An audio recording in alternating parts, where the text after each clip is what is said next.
In today's video, I'm going to show you exactly how to attach and send a folder through Yahoo Mail step by step. If you've ever tried to send a folder and realized Yahoo doesn't let you attach folders directly, don't worry. I'll show you the correct way to do it so your files send without any issues. This is perfect for sending multiple files at once, whether it's documents, photos, or project files. And if this video helps you out, make sure to hit that like button and subscribe for more simple tech tutorials just like this.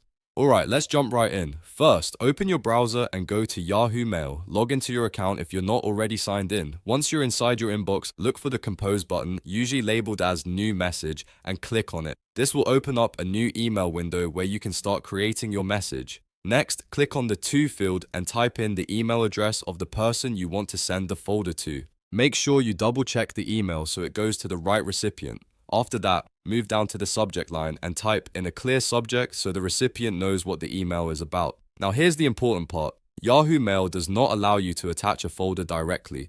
So what you need to do first is go to your computer, find the folder you want to send, right-click on it and compress it into a zip file. On Windows, you can click Send to and then Compressed Zip Folder. On Mac, you can right-click and select Compress.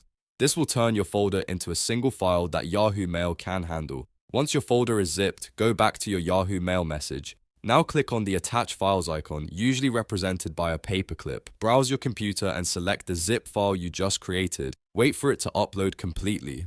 Depending on the size of your folder, this might take a few seconds or a bit longer. After the file is uploaded, you can add any message you want in the email body to give context to the recipient. Once everything looks good, go ahead and click the Send button. And that's it. Your folder is now successfully sent through Yahoo Mail as an attachment. One quick tip, if your zip file is too large, Yahoo might suggest using cloud sharing instead, so keep an eye on file size limits, and that's the full process from start to finish.